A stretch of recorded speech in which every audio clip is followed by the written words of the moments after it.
guys, welcome to my Android Tech channel. Today I am going to show in this video how to fix you may be a victim of software counterfeiting in your Windows 7. So before going to start the video, if you are not subscribed my channel, please subscribe. So let's start the video. Guys, if you are seeing a message, a dialog box on your screen on your Windows 7, you may be a victim of software counterfeiting. Then I will show you how to fix this issue.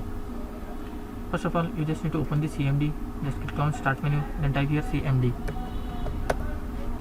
Right click on this command prompt and click on run as administrator. Click on install now. Here you need to type one of the command slmgr space hyphen rearm.